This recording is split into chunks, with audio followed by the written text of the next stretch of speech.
हालत देखकर नेटो के होश उड़ चुके हैं। अब तक रूस ने नेटो के घातक हथियारों के हजारों चीथड़े उड़ा दिए हैं। स्विट्जरलैंड में नेटो चीफ मार्क रूटे ने 32 देशों को चेतावनी देते हुए साफ कह दिया है कि अगर पुतिन ने यूक्रेन जंग जीत ली तो फिर पुतिन का अगला टारगेट नेटो होगा।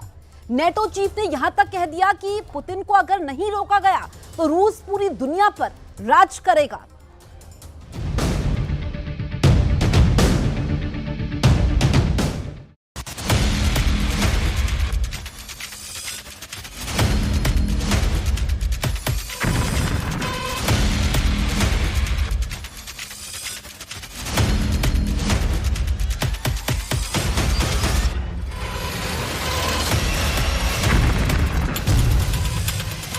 नेटो का पर्दाफाश, पुतिन ने पलटी बाजी।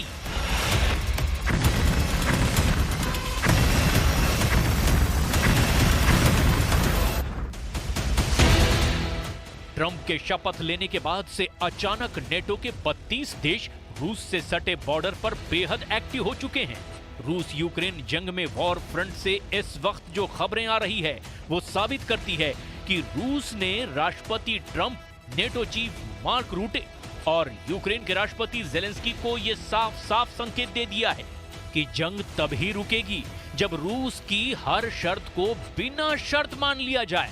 और यही वजह है कि नेटो चीफ मार्क रूटे ने स्विट्जरलैंड के दावोस में विश्व आर्थिक मंच पर चेतावनी देते हुए साफ कह दिया कि अगर रूस ने यूक्रेन जंग जीत ली तो फिर 32 देशों से बने नेटो संगठन का वजूद ही मिट सकता है। आप इसी से पुतिन के आक्रामक हमले का अंदाजा लगा सकते हैं कि ज़ेलेंस्की ने बातचीत से पहले रूस के मॉस्को तक हमले तेज कर दिए हैं। यहां तक कि इस वक्त रूस बेलारूस से सटे नेटो देशों के बॉर्डर पर लाखों की संख्या में नेटो के सैनिक, तोप, टैंक, लड़ाकू विमान, मिसाइलें, ड्रोन और जंगी युद्धपोत रूस के मुकाबले के लिए खुद को तेजी से तैयार कर रहे हैं। शायद ट्रंप ने भी इशारा कर दिया है कि पुतिन अमेरिका और नेटो की शर्त पर युद्ध विराम किसी भी कीमत पर नहीं करेंगे।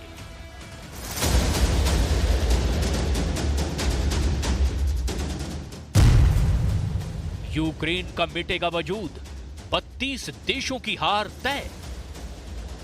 इस वक्त रूस यूक्रेन जंग का जबरदस्त असर स्विट्जरलैंड के दावोस में विश्व आर्थिक मंच पर साफ दिखाई दे रहा है। नेटो चीफ मार्क रूटे के चेहरे पर उड़ती हवाइयां साफ दिखाई दे रही है कि यूक्रेन जंग यूक्रेन और अमेरिका के साथ साथ नेटो के 32 देशों पर भारी पड़ रही है।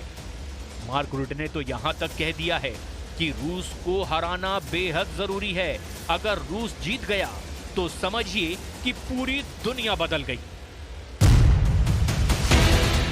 स्विट्जरलैंड के दावोस में विश्व आर्थिक मंच पर मार्क रूटे की बदहवासी साफ दिखाई दी कि यूक्रेन और नेटो के पास वक्त बहुत कम बचा है और अगर रूस इसी रफ्तार से यूक्रेन के इलाकों को जीतता गया तो फिर रूस को यूरोप में रोकना नामुमकिन हो जाएगा। नेटो महासचिव मार्क रूटे ने दो टूक कहा कि अगर यूक्रेन में रूस की जीत होती है तो इसे दुनिया के सबसे बड़े सैन्य गठबंधन यानी कि नेटो की शक्ति कमजोर होने के ही संकेत समझे जाएं। नेटो की विश्वसनीयता बहाल करने के लिए अरबों डॉलर की आवश्यकता होती है।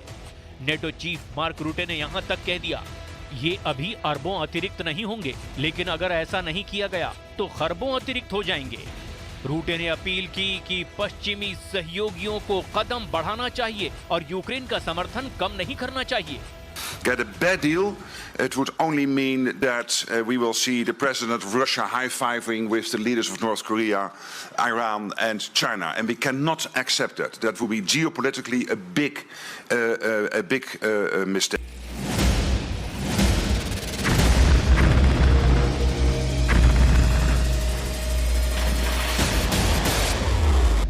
रूसी सेना ने जबरदस्त नुकसान झेलने के बाद भी यूक्रेन की सेना और नेटो के हथियारों के चीथड़े उड़ाकर रख दिए हैं।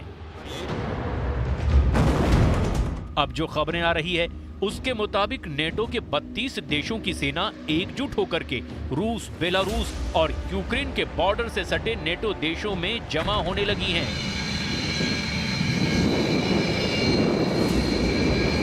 तस्वीरों में भी साफ देखा जा सकता है जबकि हजारों की तादाद में नेटो सैनिक, उनके टैंक, तोपखाने, लड़ाकू विमान और हेलीकॉप्टर तेजी से रूस से सटे नेटो देशों के बॉर्डर पर जमा हो रहे हैं।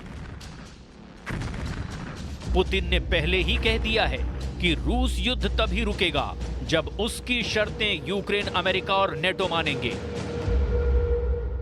आप साफ देख सकते हैं कि पहली बार नेटो की सेना इतने व्यापक रूप में आक्रामक तरीके से रूसी बॉर्डर के करीब जमा हो रही है।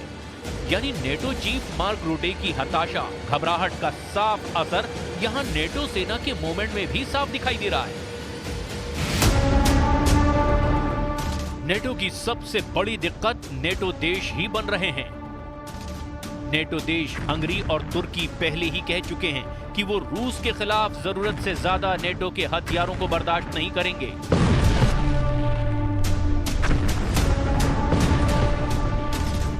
यहां तक कि नेटो देश लिथुआनिया के रक्षा मंत्री लॉरिनास कासिनुयास ने भी साफ कह दिया है कि रूस को कमजोर समझना यूक्रेन, अमेरिका और नेटो की सबसे बड़ी भूल साबित होगी। अभी तक अमेरिका और नेटो खुद को जंगी उस्ताद समझ रहे थे। यूक्रेन के राष्ट्रपति जेलेंस्की खुद को युद्ध का चाणक्य समझ रहे थे। ब्रिटेन, फ्रांस, पोलैंड और जर्मनी खुद को युद्ध का गेम चेंजर समझ रहे थे। लेकिन पुतिन ने लगभग 3 साल की जंग में ऐसी बाजी पलटी कि यूक्रेन के कीव तक पुतिन का रूस कब्जा करने जा रहा है, और वो भी नेटो देशों के लड़ाकों के साथ। अब आप ये भी जान लीजिए कि नेटो देशों के लड़ाके रूस की तरफ से लड़ रहे हैं। इसका दावा आखिर कौन कर रहा है और ये दावा क्यों कर रहा है?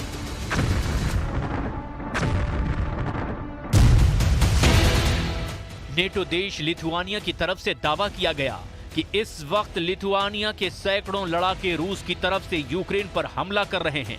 खुद लिथुआनिया के रक्षा मंत्री लॉरिनास कासियुनास इसका खुल्ला इजहार कर रहे हैं। लॉरिनास कासियुनास का दावा है कि उनके देश लिथुआनिया के नागरिक रूस की तरफ से जंग कर रहे हैं। लिथुआनिया के रक्षा मंत्री लॉरिनास कासियुनास ने अपने नागरिकों को चेतावनी देते हुए कहा है कि रूस का जंग में साथ देने वाले लिथुआनियाई को मुकदमे का सामना करना पड़ेगा और मुकदमा चलाकर उसे बेहद सख्त सजा दी जाएगी।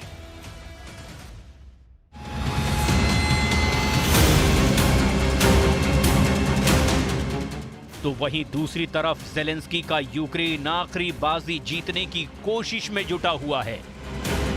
यूक्रेन ने रूस पर कुछ ऐसे हमले किए हैं जिसने पुतिन को भयानक गुस्सा दिला दिया है। ये तस्वीर रूस के रियाजान क्षेत्र में एक तेल रिफाइनरी की है, जिस पर यूक्रेन ने दर्जन भर लंबी दूरी के ड्रोन से हमले किए हैं। यूक्रेन के ड्रोन हमले के बाद रूस की तेल रिफाइनरी में जोरदार धमाके हुए,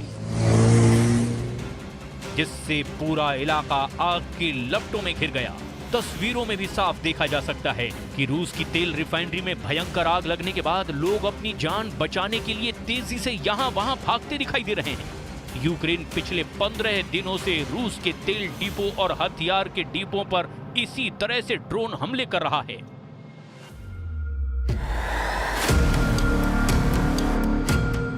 मॉस्को के दक्षिण पूर्व में रियाजान क्षेत्र में यूक्रेन हवाई हमले पर रूस पलटवार करने का दावा कर रहा है। रूस के रियाजान के गवर्नर पावेल मार्को ने कहा कि वायु रक्षा इकाइयों ने कई यूक्रेनी ड्रोन तबाह कर दिए हैं।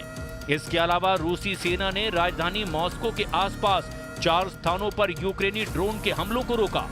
मॉस्को के मेयर सर्गेई सोबियानिन ने दावा किया कि ड्रोन को राजधानी के आसपास कई स्थानों पर हमला करने से पहले ही रोक दिया गया। यूक्रेनी सेना इस वक्त रूस के कुर्स्क, ब्रांस, बेलगोरोड और रूस के कब्जे वाले क्रीमिया इलाके पर मिसाइल और ड्रोन हमले करने में जुटा हुआ है, लेकिन उसके बावजूद रूसी सेना यूक्रेन इलाकों को लगातार जीतती जा रही है।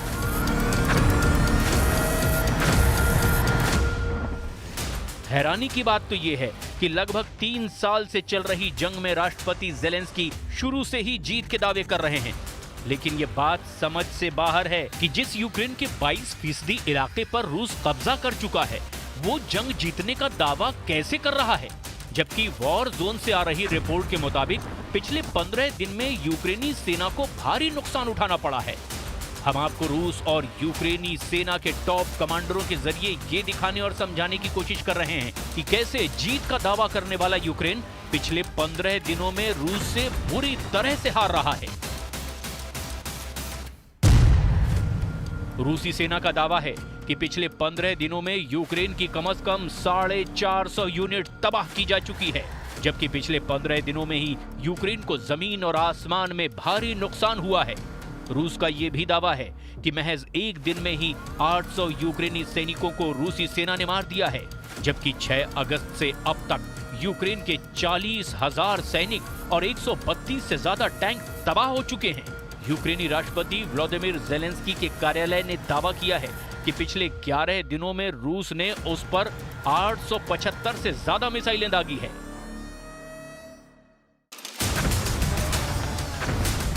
कुल मिलाकर रूस ने अब जंग को उस दौर में पहुंचा दिया है जहां ज़ेलेंस्की, ट्रंप और नेटो चीफ मार्क रूटे को पुतिन की हर शर्त मानना ही पड़ेगा।